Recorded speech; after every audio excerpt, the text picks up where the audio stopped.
Hello दोस्तों and welcome back to intra cognition. और इस वीडियो में आज हम बात करेंगे सस्टेनेबल डेवलपमेंट गोल्स के बारे में। ठीक है, सारे गोल्स को देखेंगे और ऐसे समझेंगे कि आपको याद हो जाए। ठीक है, सीक्वेंस वाइज सारे गोल्स को समझेंगे और जो भी कॉन्फ्रेंसेस है, मतलब इतिहास से, हिस्ट्री से उठा के देखेंगे, जितने भी इम्पॉर्टेंट कॉन्फ्रेंसेस हुए हैं इन्वायरमेंट से रिलेटेड, ठीक है, वो सारे देखेंगे।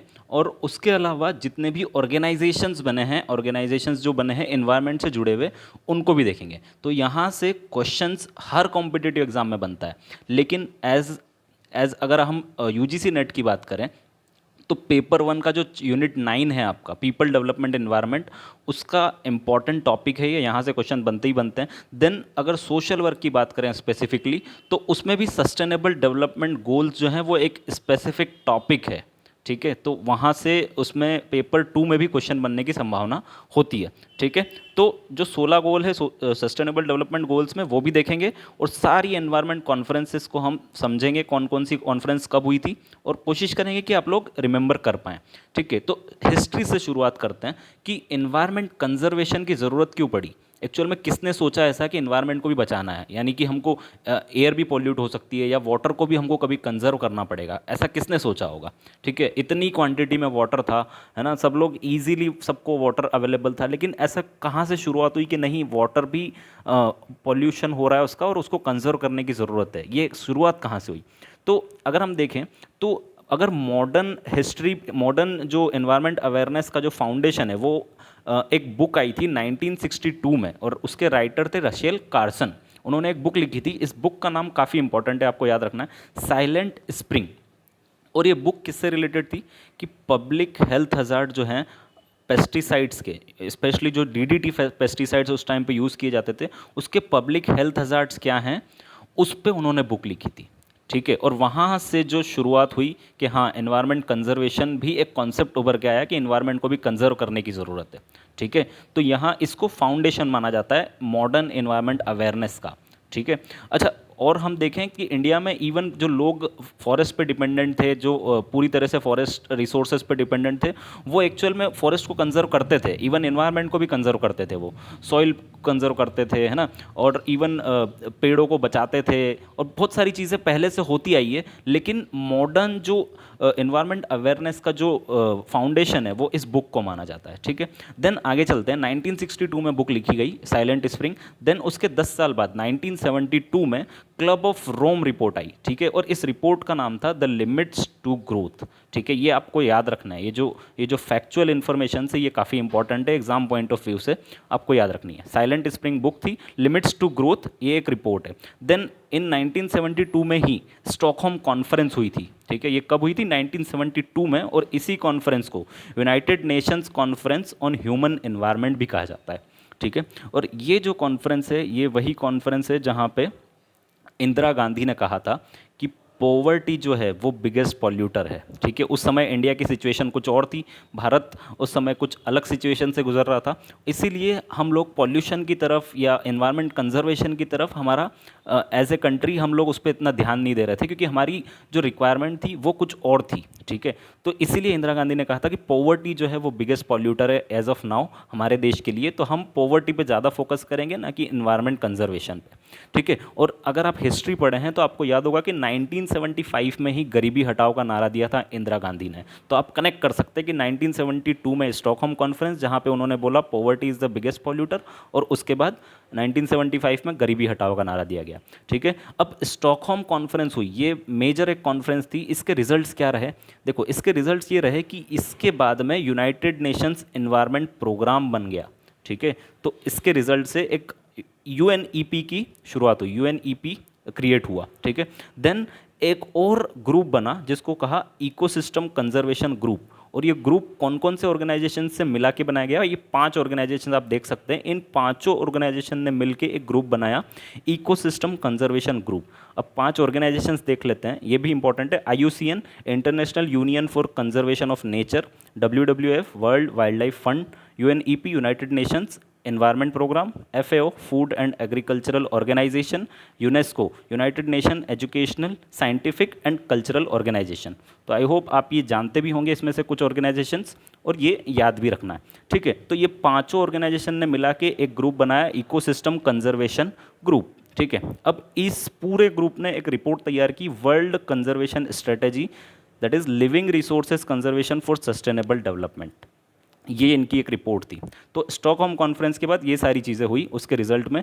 देन 1983 में United Nations world commission on environment and development, UNWCED, ये बहुत इंपॉर्टेंट है, और इसी को ब्रुटलैंड कमीशन भी कहा जाता है, क्योंकि उस समय नॉर्वे जो एक कंट्री है उसके जो प्रेसिडेंट थे वो ब्रुटलैंड नाम के एक इंसान थे। तो उन्हीं के द्वारा ये कमीशन बनाया गया था, और इसीलिए इसको ब्रुटलैंड कमीशन भी बोला जाता है, या फिर इसको कहें UNWCED, United Nations commission on environment and development, world commission on environment and development. ये आपको याद रखना है इसका फुल फॉर्म भी। तो उसके बाद जब ये 1983 में ये जब कमीशन बना था, उसके बाद 1987 में इसी कमीशन ने, ब्रुटलैंड कमीशन ने एक रिपोर्ट निकाली, उसका नाम है आवर कॉमन फ्यूचर। ये बहुत इंपॉर्टेंट रिपोर्ट है, यहाँ से क्वेश्चन इवन बने भी हैं। इसी को ब्रुटलैंड कमीशन रिपोर्ट भी कहते हैं, और इसी को आवर कॉमन फ्यूचर एक रिपोर्ट का नाम भी दिया गया था, ठीक है। देन सेम ईयर में 1987 में ही मॉन्ट्रियल प्रोटोकॉल भी आया था, और ये प्रोटोकॉल किससे जुड़ा हुआ है? ये है protection of stratospheric ozone layer को प्रोटेक्शन करने के लिए इस मॉन्ट्रियल प्रोटोकॉल को लाया गया था, ठीक है, 1987 में ही। देन रियो अर्थ समिट 1992 में आया, 5 इयर्स आफ्टर मॉन्ट्रियल प्रोटोकॉल। और ये जो रियो अर्थ समिट है, इसी को अर्थ समिट भी कहा जाता है, या इसी में अर्थ चार्टर प्लान भी आया था, जिसको कहेंगे Earth charter plan for action for 21st century. इसीलिए इसमें एजेंडा 21, यानी 21st सेंचुरी के लिए जो एजेंडा होगा वो क्या है, वो रियो अर्थ समिट से आया, ठीक है। ये एक इंपॉर्टेंट समिट थी। देन इन 1997 क्योटो प्रोटोकॉल आया, ठीक है, और ये मैं आपको बता दूं ये रिलेटेड था ग्रीन हाउस गैस एमिशन को लिमिट करने के लिए, उसके लिए इस प्रोटोकॉल को लाया गया था। और ये फर्स्ट ऐसा कोई क्या बोलें हम, कॉन्फ्रेंस थी या एक प्रोटोकॉल था जो एनफोर्सिएबल था, इंटरनेशनल प्रोटोकॉल था जो एनफोर्सिएबल था, जो भी देश इसमें पार्टिसिपेट कर रहे थे उनके लिए, ठीक है। और ये जो इन्फॉर्मेशन मैं आपको दे रहा हूँ ये काफ़ी इंपॉर्टेंट है। जो क्योटो प्रोटोकॉल का फर्स्ट अमेंडमेंट पीरियड था वो कब था? जो फर्स्ट पीरियड था वो 2008 से 2012 में आया, ठीक है, 8 से 12 के बीच में। लेकिन जब अमेंडमेंट हुआ इसमें कुछ सुधार हुआ। ये कहाँ हुआ? कतर में, जो कि 2012 में हुआ। और उसके बाद में इसको फिर से जो सेकंड कमिटमेंट इसका आया वो 2013 टू 2020, है ना, लास्ट ईयर जो ख़त्म हो गया। तो ये आपको याद रखना है कि दोहा अमेंडमेंट कब हुआ था, जो कतर में हुआ था वो 2012 में हुआ था, ठीक है। और फर्स्ट अमेंडमेंट, वो जो फर्स्ट पीरियड था क्योटो प्रोटोकॉल का, वो कब था? 2008 से 2012 के बीच में। अब क्योटो प्रोटोकॉल जो है, मैंने आपको बताया कि first enforceable international environment treaty था, जिसके अंदर 34 सिग्नेचरी कंट्रीज थी। और इन्होंने क्या सोचा था कि ग्रीन हाउस गैस एमिशन को लिमिट करेंगे। इसमें 6 गैसेस थी। अगर आप और डिटेल में पढ़ेंगे तो आपको वो भी पता चलेगा। इस पर अगर और ज़रूरत लगी तो इस पर और डिटेल में हम वीडियो बनाएंगे, ठीक है। यहाँ से क्वेश्चंस बनते ही बनते हैं इन सारे टॉपिक से। देन 2000 से 2015 में हमने मिलेनियम डेवलपमेंट गोल्स अडॉप्ट किए, जिसमें 8 गोल्स थे टोटल, ठीक है। देन उसके आगे चलते हैं तो 2015 में 3 इंपॉर्टेंट चीज़ें हुई। पहली पेरिस समिट हुई थी। देन दूसरी इंटरनेशनल सोलर अलायंस हुआ था। Then third sustainable development goals adopt किए थे, और 2015 से 2030 तक का उसको टारगेट मिला था। 16 गोल्स हमने अडॉप्ट किए, ठीक है। अब एक और इम्पॉर्टेंट चीज़, रियो जो अर्थ समिट था जो 1992 में हुआ, उसके जस्ट 20 साल बाद एक समिट और हुई थी, जिसको हमने कहा सस्टेनेबल डेवलपमेंट कॉन्फ्रेंस, है ना। उसी को सस्टेनेबल डेवलपमेंट कॉन्फ्रेंस भी बोलते हैं। तो ऐसे क्वेश्चन बन सकता है कि सस्टेनेबल डेवलपमेंट कॉन्फ्रेंस कौन सी थी? तो रियो +20, यानी रियो कब हुआ था? रियो अर्थ समिट 1992 में। उसके 20 साल बाद यानी कि 2012 में रियो डी जेनेरियो में ही ये वाली समिट हुई थी, और इसी को सस्टेनेबल डेवलपमेंट कॉन्फ्रेंस बोला गया, ठीक है। क्लियर है? रियो +20 समिट बोल सकते हैं आप उसी को, सेम है ना, सेम चीज़ है वो भी। देन चलते हैं सस्टेनेबल डेवलपमेंट गोल्स पे। लेकिन उससे पहले ये भी समझेंगे कि सस्टेनेबल डेवलपमेंट का मतलब क्या है, सस्टेनेबल डेवलपमेंट क्या होता है। ठीक है। तो सस्टेनेबल डेवलपमेंट गोल्स में टोटल 17 इंटर रिलेटेड गोल्स हैं, ठीक है, वो हम आगे देखेंगे 17 एंड 169 टारगेट्स है। ये फैक्ट्स आपको याद रखना है, 17 गोल्स एंड 169 टारगेट। और जो टारगेट पीरियड है वो है जनवरी 2016 से 2030 तक का, ठीक है। हमको इन गोल्स को अचीव करना है 2030 तक, और हर कंट्री जो इसके अंदर सिग्नेटरी है वो कोशिश कर रही है इन गोल्स को अचीव करने की। कौन से गोल वो हम आगे देखेंगे। तो अब कॉन्सेप्ट समझ लेते हैं कि सस्टेनेबल डेवलपमेंट होता क्या है, ठीक है। तो देखते हैं definition. It is the type of development, है ना, that meets the needs of the present without compromising the ability of the future generations to meet their own needs, ठीक है। तो अभी की ज़रूरत तो पूरी करनी है ना। डेवलपमेंट होगा तो अभी की जो पॉपुलेशन ग्रोथ है, अभी के जो लोग हैं, है ना, उनकी ज़रूरतें अभी की पूरी करनी है, लेकिन हम कॉम्प्रोमाइज़ नहीं कर सकते आने वाली जनरेशन को। ऐसा ना हो कि सारा वाटर हमने पॉल्यूट कर दिया, हवा की क्वालिटी ऐसी कर दी कि वो लोग जी ना पाएँ, है ना, जो आने वाली जनरेशन है। तो उनकी उनकी जो ज़रूरत हैं उनको भी कॉम्प्रोमाइज़ नहीं करना है, और हमारी जो जनरेशन है उनकी नीड्स को भी पूरा करना है। इस टाइप का डेवलपमेंट चाहिए, उसी को हम सस्टेनेबल डेवलपमेंट कहते हैं, ठीक है। तो इसमें दो चीज़ है, एक तो meeting the needs of poor through development, ठीक है। डेवलपमेंट होगा तो जो पुअर लोग हैं उनकी नीड्स को हमको पूरा करना है, वो लोग की जो भी नीड है, बेसिक नीड्स एटलीस्ट वो पूरी की जाए। इसके साथ साथ लिमिट करना है जो डिस्ट्रक्शन हम एनवायरनमेंट पे और रिसोर्सेज पे कर रहे हैं, है ना, through the use of technology, या फिर हम डेवलपमेंट के नाम पे जो डिस्ट्रॉय कर रहे हैं एटमॉस्फेयर को, रिसोर्सेज को, उसको लिमिट करना है, ठीक है। जो जो जो टेक्नोलॉजी के थ्रू हम अर्थ के जो रिसोर्सेज को जो डिस्ट्रॉय कर रहे हैं उसको लिमिट करके, और जो फ्यूचर जनरेशन है उनके लिए बचाना है। दो चीज़ है, ठीक है। पहली इस जनरेशन की नीड को पूरा करना, और दूसरी सेकंड जनरेशन जो आने वाली जनरेशन से उनके लिए रिसोर्सेज को बचाना। अब चलते हैं 17 सस्टेनेबल गोल्स की तरफ, ठीक है। सॉरी, मैंने 16 बोला था, लेकिन टोटल 17 गोल्स है ना, ठीक है। तो 17 गोल्स को हम देखेंगे, सारे गोल्स, 169 टारगेट्स हैं, है ना। तो पहला गोल जो है हमारा वो है and poverty in all it's forms everywhere, ठीक है। सबसे पहला, अच्छा, इसी सस्टेनेबल डेवलपमेंट गोल्स को भी ज़ीरो गोल्स भी कहा जाता है। क्यों? क्योंकि इसमें ना हम पूरी तरह से पॉवर्टी, हंगर, है ना, इनइक्वालिटी, इनको पूरी तरह से ज़ीरो करना है, पूरी तरह से ख़त्म करना है हमको पूरी दुनिया से। जो भी कंट्रीज़ इसमें पार्टिसिपेटरी है उनको पूरी तरह से हंगर ख़त्म करना है, पूरी तरह से इनइक्वालिटी ख़त्म करना है, पॉवर्टी ख़त्म करना है। तो इसलिए हम इसको ज़ीरो गोल्स भी कहा जाता है, सस्टेनेबल डेवलपमेंट गोल्स को, ठीक है। तो पहला गोल है पॉवर्टी को सारे फॉर्म से ख़त्म करना है, एंड पॉवर्टी, ठीक है। अब पॉवर्टी खत्म होगी, गरीबी खत्म होगी, तो ऑटोमेटिकली हंगर खत्म होगा। देखिए आप याद कैसे रख सकते हैं, पहला पॉवर्टी आप याद रखिए, ऑटोमेटिकली हंगर खत्म होगा, ठीक है। तो and hunger and achieve food security and improve nutrition and promote sustainable agriculture. तो तीन चीज़ें इसमें इंपॉर्टेंट है, एक हंगर खत्म करना, फूड सिक्योरिटी प्रोवाइड करना हर किसी को, हर इंसान को, न्यूट्रिशन, इम्प्रूव्ड न्यूट्रिशन मिले, ठीक है। फूड की बात हो रही है तो न्यूट्रिशन भी आएगा, है ना, बैलेंस डाइट मिले, देन सस्टेनेबल एग्रीकल्चर करेंगे। अगर सभी की डिमांड पूरी करनी है, फूड डिमांड, तो एग्रीकल्चर सस्टेनेबल होना चाहिए। ऐसा नहीं कि खूब सारे फर्टिलाइज़र, पेस्टिसाइड्स यूज़ करके पूरी सॉइल को ख़त्म कर दें ताकि आगे आने वाली जनरेशन उस सॉइल को यूज़ ही ना कर पाए, ठीक है। तो सस्टेनेबल एग्रीकल्चर हो। थर्ड गोल जो है वो है ensure healthy lifes and promote wellbeing for all at all stages, ठीक है। तो जब फूड अच्छा मिलेगा, है ना, प्रॉपर न्यूट्रिशन मिलेगा, तो हेल्थ अच्छी होगी। तो ये जो पॉइंट है ये हेल्दी लाइफ से रिलेटेड है, हेल्थ की बात हो रही है यहाँ पे। तो पहला पॉइंट पॉवर्टी, दूसरा हंगर, तीसरा पॉइंट हेल्थ, ठीक है। कनेक्ट कर पा रहे हैं, हंगर नहीं होगा तो हेल्थ अच्छी रहेगी लोगों की, अच्छा खाना मिलेगा तो हेल्दी रहेंगे, ठीक है। चौथे पॉइंट पर आते हैं। चौथा पॉइंट, जब हम पॉवर्टी, हंगर और हेल्थ से बाहर निकलेंगे तब हम बढ़ेंगे एजुकेशन की तरफ, ठीक है। तो चौथा पॉइंट एजुकेशन से जुड़ा हुआ है, आपको याद रखना है। ये है इंक्लूसिव और इक्विटेबल क्वालिटी एजुकेशन देना है सभी को, और सभी की जो एट ऑल स्टेजेस, यानी बचपन से लेके तो लाइक ओल्ड एज तक, सभी एज पे जो लर्निंग अपॉर्चुनिटीज़ दी जाए, हर किसी को लर्निंग अपॉर्चुनिटीज़ मिले, promote life long learning opportunities for all, ठीक है। ये फोर्थ पॉइंट।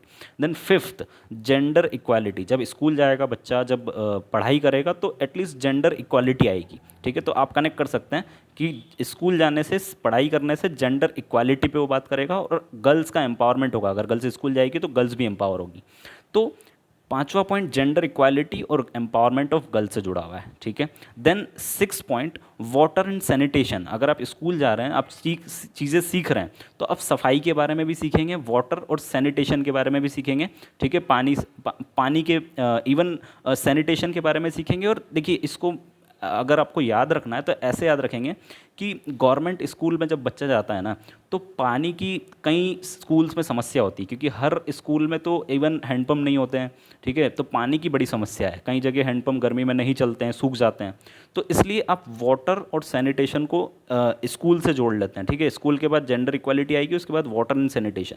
तो ये जो वाटर प्रॉब्लम्स है ये स्कूल की ये 7th में आके जो 7th पॉइंट है, यहाँ पे आप देखेंगे कि affordable, reliable, sustainable and modern energy for all, ठीक है। तो राजस्थान गवर्नमेंट ने ये इनिशिएटिव लिया था कि जो हैंडपम्प्स है वो उसकी जगह टंकी में पानी हो, और 24 मतलब बच्चों जो स्कूल आ रहे हैं उनको नल से पानी मिले। तो सोलर एनर्जी यूज़ करके उन्होंने पानी को, ग्राउंड वाटर को टंकी में चढ़ाया। तो आप इससे जोड़ सकते हैं, ठीक है, जो affordable, reliable and sustainable modern energy for all, ठीक है। देन 8th जो गोल है वो है economic growth and employment for all. तो अगर बच्चा पढ़ लिख लेगा तो इकोनॉमिक ग्रोथ, ऑफ कोर्स उसकी इकोनॉमिक ग्रोथ होगी और उसको एम्प्लॉयमेंट मिलेगा, ठीक है। तो economic growth and employment for all, ये 8th हमारा गोल है। देन 9th गोल पे आते हैं। तो जब इकोनॉमिक ग्रोथ होगी तो बच्चा अपने आप के लिए इंफ्रास्ट्रक्चर बना लेगा, ठीक है, घर बनाएगा, बिल्डिंग बनाएगा, है ना। तो सस्टेनेबल इंफ्रास्ट्रक्चर होगा और सस्टेनेबल इंडस्ट्रियलाइजेशन, ठीक है, उसको जॉब मिलेगी, कहाँ मिलेगी, इंडस्ट्रीज़ में। और फोस्टर इनोवेशन, अगर वो पढ़ लिख लेगा तो वो रिसर्च एंड डेवलपमेंट भी करेगा, इनोवेशन भी करेगा। तो ये हमारा 9th गोल था।